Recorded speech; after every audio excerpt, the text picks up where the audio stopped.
안녕하세요. 반갑습니다. 허브경제TV 한성욱입니다.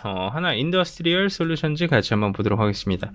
저주분들께 고생들 많으셨다는 말씀 드리고 싶고, 오늘 시장이 꽤 많이 빠졌는데 시장이 하락한 이유와 하나 인더의 지금 현 시장의 흐름, 움직임 이런 부분도 같이 한번 좀 체크를 해볼 수 있도록 하겠습니다.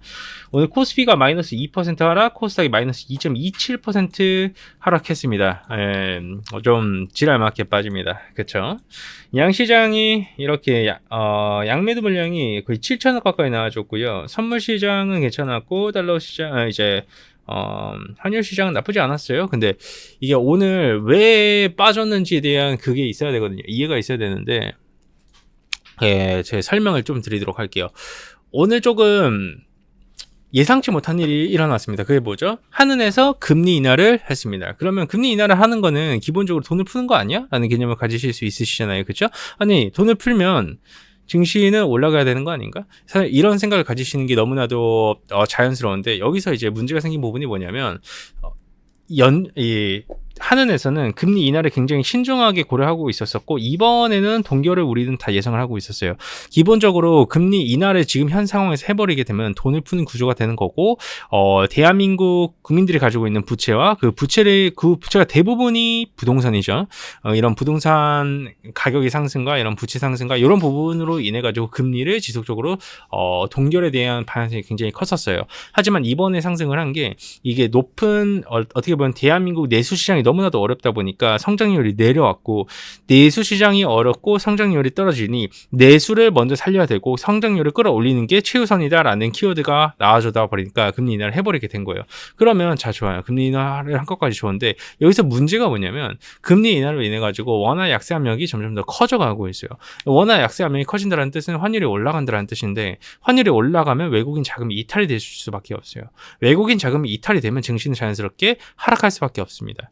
이게 대한민국 같은 경우에는 이런 원화 약세 압력도 커져가고 있었던 가운데 글로벌 달러 흐름 자체가 이런 외부적인 요인, 그러니까 외부적인 요인이라고 하면 지금 트럼프가 당선이 됐는데 대미 무역 흑자 규모도 굉장히 큰 상황이고, 그러다 보면 무역 흑자 규모를 줄여야 되겠죠. 그렇게 되면 당연히 성장률도 줄어들 것이고, 높은 수출 의존도가 있는 수출 국가입니다. 지정학적 이슈도 있다 보니까 원화라는 통화 자체가 다른 아시아 통화 대비해서 외부 충격에 더 민감해요. 그러다 보니까 지금 상황에서 금리 인하까지 해버리게 되면 환율이 이거 1,500원 가는 거 아니야? 이러한 심리가 붙어버리다 보니 자연스럽게 외국인들의 매도 물량이 강하게 나와줬는데, 냉정하게 지표상으로 봤었을 때에는 그다지 큰 충격을 주거나 문제점을 만들어주진 못했어요. 그래서 저는 좀 페이크성 하락이라고 봅니다. 여러한 이슈로 인해 가지고 조금 이렇게 증시가 흔들림이 나와줬다라고 보시는 게 맞아요. 보시는 게 맞습니다. 근데 사실 그냥 여러 가지 지표들을 봤었을 때 이런 대한민국의 성장 흐름 자체가 사실 약한 게 팩트가 맞아요. 고용은 이런 실업률보다 낮은 수준을 보이고 있지만 이 취업자 수 증가 규모 자체는 사실 어느 정도 둔화가 되고 있는 모습이거든요. 그러다 보니까 고용 자체는 점진적으로 저점을 찍고 반등을 보여준다는 개념으로 보시면 될 것 같아요. 그리고 소비 또한 마찬가지로 어느 정도 완만한 회복세를 이어가고는 있는데, 이런 수출 증가세는 이런 주력 업종에서의 경쟁력도 사실 심화되어 가고 있고, 전 세계적으로 이런 보호무역주의가 굉장히 강화되고 있잖아요. 그러다 보니까 예상보다 이러한 부분이 좀 낮아질 수도 있다는 점에 대해서 우리는 좀 체크 포인트로 잡아야 되지 않을까 싶습니다. 기본적으로 이러한 이슈들로 인하여 대한민국 증시는 오늘 그냥 금리 인하라는 키워드가 붙어버리다 보니 여러한 키워드, 그리고 뭐 NK 관련된 이슈도 있었지만 그거는 좀 그냥 명분거리인 것 같고요. 그러다 보니 증시는 어느 정도 하락폭을 좀 강하게 보여줬다라고 보시면 될 것 같고요. 이 와중에 SK 하이닉스는 어느 정도 잘 반등을 했어요. 우리의 대장주를 봐야 되죠. 대장주는 잘 버텨주고 있는데, 그 근본적인 이유에 대해서 말씀드리자면 이 최태원 회장, 최태원 블룸버그에서 최태원 회장은 한국의 젠슨왕이다, AI 물결을 탄 SK 하이닉스다, 이러한 뉴스가 좀 있습니다. 자, 그러면 우린 역을 한번 생각을 해봐야 되겠죠. 만약에 최태원 회장이 한국의 젠슨왕이라고 하면 SK 하이닉스가 엔비디아라는 거잖아요. 그럼 하나 인더스트리얼 솔루션즈라는 기업은 어떤 기업일까요? SK 하이닉스 입장에서는, 네? 엔비디아 입장에 SK 하이닉스의 포지션이 되는 거예요. 하나 인더스트리얼 솔루션즈가. 엔비디아 입장에서는 뭐 마이크론, SK 하이닉스, 그리고 삼성전자 이게 포지션이라고 하면 하나 인더스트리얼 솔루션즈는 어떻게 보면 이 SK 하이닉스한테 SK 하이닉스 포지션인 거죠. 굉장히 중요한 포지션이라는 거예요. 그렇기 때문에 심지어 이제 차세대 본드 또한 마찬가지로 공동 개발이 진행이 되고 있고 하이엔드급 TC 본드 또한 마찬가지로 이제 하이엔드급 이 어떻게 보면 기존 퀄트는 통과가 됐다라고 회사 측에서 얘기를 했고 추가 퀄트를 하고 있는데 그 추가 퀄트를 하는 이유는 기본적으로 하이엔드급을 개발하기 위한 추가 퀄트라고 제가 브리핑을 드렸습니다.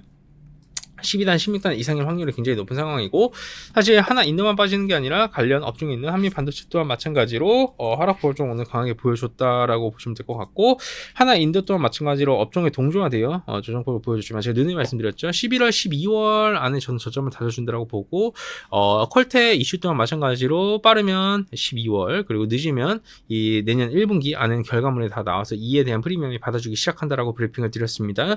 현재 하나 인도 시가총액 같은 경우에는 1조 7천억입니다. 하나 비전의 가치만 해도 제가 못해도 2조 잘지면 2.7조 하나 정밀기계는 이제 하나 에어로스페이스로부터 유상증자까지 진행을 했죠. 유상증자 규모 금액까지 포함을 시키면 잘 주면 7,500에서 8천억 못 주면 5천억입니다. 못 주는 기준으로만 봐도 2조 5천억이에요. 그러니까 그 최소한의 기준점 정도는 우리가 머릿속으로 인지를 하고 이해를 하고 받아들인 상태에서 이 종목을 봐야 된다는 말씀을 드리고 싶고 굉장히 어마어마한 저평가 구간이 있습니다. 그 요인으로 보게 되면 결국 시장의 하락으로 인한 어마어마한 저평가 구간이 있고 저평가 구간에 있다라고 한들 회복을 해주지 못하는 업종들이 있어요. 뭐 과거의 조선 쪽이나 조선 업종이나 뭐 아니면 뭐 이런 중공업 종이나 이쪽에서는 저평가 구간에 만약에 들어선다라고 해도 회복을 못 해주는 업종이 있는데 회복을 해주는 업종은 무조건 정해져 있다라고 제가 계속해서 브리핑을 드렸죠. 회복을 해주는 업종은 대한민국 내에서 굉장히 정해져 있어요. 뭐 반도체 그리고 바이오 실수에 받는 기업 끝.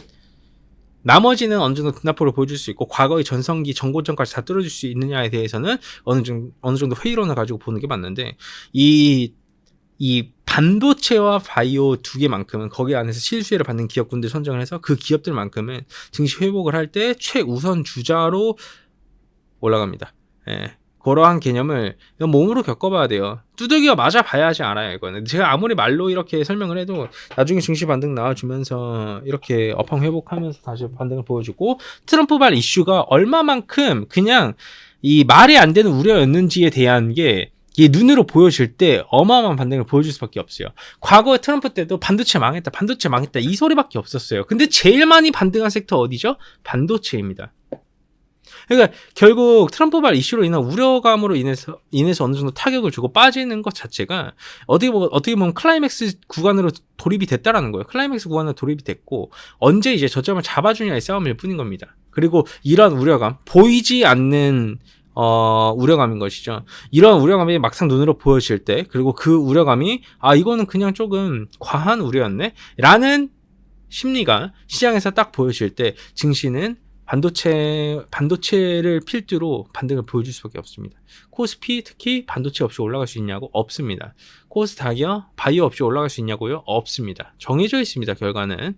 그렇기 때문에 정해져 있는 결과를 기반으로 분석을 통해 종목 선정을 하고 그 안에서 실수혜를 받아줄 수 있는 기업을 선정을 한 다음에 투자를 하게 되면 결국 시간이 돈을 벌어준다는 것이죠. 이런 하락으로 인해서 어떻게 보면 많은 분들이 지쳐 있으실 것이고 그런 많은 분들이 지쳐 있으신 물량 자체는 반등이 나와줄 때 메이저들이 다 가져갈 수밖에 없어요. 이 구조가 또 뭐냐면 결과적으로 봤었을 때 증시는 저점을 찍고 이제 반등을 보여주기 시작을 하는 시간에 돌입이 돼요. 하나인데 보시면 아시겠지만 오늘 골드만삭스에서 10만 주가 넘게 들어와 줬어요. 네. 대한민국 투자에 대한 의견을 비중 확대해서 중립과 하향으로 내린 이들이 매수를 해주고 있다는 개념으로 보시면 될 것 같고요. 결과적으로 봤었을 때 매도 물량을 쏟아내주고 있었던 이들도 매수에 들어와 준다는 것 자체는 지금 구간에서는 말이 안 되는 가격대이기 때문에 지금 매수가 같이 들어와주는 개념이에요. 추가적으로 생각을 해보게 되면 결국 이런 구간에서 버틴 사람들도 조금 올라가면 다 물량을 던져요. 그래서 나중 가서도 대한민국 증시에서 돈을 버는 이들이 외국인하고 기관들밖에 없다는 말이 다 그 이유에서 나오는 거예요. 하락하는 구간 때 물려서 존버했어. 올라가. 그러면 또 그냥 어떻게든 본전에서 탈출하려고 해. 기업 분석이 기본적으로 되어 있지 않기 때문에 그런 거예요. 그게 구체적으로 심도 있게 파고 들어가야 되는 것이고, 얼마만큼 이 하나의 그룹 차원에서, 회사 차원에서 얼마만큼 밀어주냐에 대한 포커싱을 또 잡아야 되는 부분이고, 인더는 사실 하나 비전을 기반으로 중국발 수혜도 받아줄 수 있는 기업이 많죠.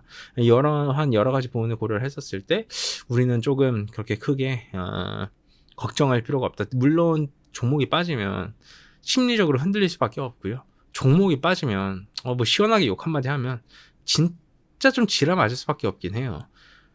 모든 인간이 다 그렇죠. 여러분들 기분 좋으시나요? 종목 빠지는데 그 변태가 아니고서는 불가능하거든요. 지랄 맞는 거는 누구나 다 똑같습니다. 근데 그 상황에서도 내가 얼마만큼 냉정하게 그리고 이제 이렇게 대응할 수 있냐, 그리고 얼마만큼 준비가 되어 있냐에 따라서 나의 계좌 수익률이 나중에 달라지는 거예요. 미국 증시 종목 사가지고 막 100% 수익 낼 수 있을 것 같죠. 저희도 한 달 동안 150% 수익자리 한 종목밖에 못 뽑아냈어요. 근데 이제 여기에서 더 탄력 있고 더 가파른 상승을 보여줄 수 있는 건 결국 신흥국 시장이에요. 이런 대한민국 같이 어떠한 외부적인 요인으로 인해서 투매폭을 보여줬고 하락폭이 가속화되어 있는 기업분들이 반등이 나와줄 때 훨씬 더 강한 반등을 보여줄 수밖에 없고, 이 제가 말씀드리는 이러한 논리는 아마 증시 반등이 나와주는 연말부터 내년 1분기 이 정도 사이에서는 다 증명이 될 겁니다. 여러분들이 다 눈으로 보실 거예요. 왜냐하면 제가 지금 이 모든 것을 영상으로 남겨두고 있고, 제가 내년 상반기, 하반기까지도 계속 영상을 찍을 것이기 때문에 아마 그때쯤 제가 지금 영상을 틀어드리면서 여러분 제가 이런 말씀 드렸는데 다들 기억들 하시죠? 라는 말씀 드릴 때 여러분들도 느끼실 겁니다. 이 사람이 왜 도대체 이런 말을 했는지 몸으로 두들겨 맞아보고 머릿속으로 분석을 하고 알고 이러한 경험이 축적되면서 이러한 통계가 나오는 거예요. 아셨죠? 그렇기 때문에 항상 화이팅입니다, 여러분. 수고들 많으셨고요. 그리고 저희 허빙제 TV 잘 아시겠지만 허빙제 TV 또 이런 불프 이벤트 오늘이 마지막입니다. 오늘 마지막이에요. 오늘 마지막이니까 꼭 한 번씩 잡으셨으면 좋겠습니다. 1년에 한 번 있습니다. 관련된 문의사항은 유튜브 보시면서 댓글 누르시고 텔레그램 링크 누르신 다음 문의 주시면 될 것 같습니다. 고생들 많으셨습니다. 감사합니다.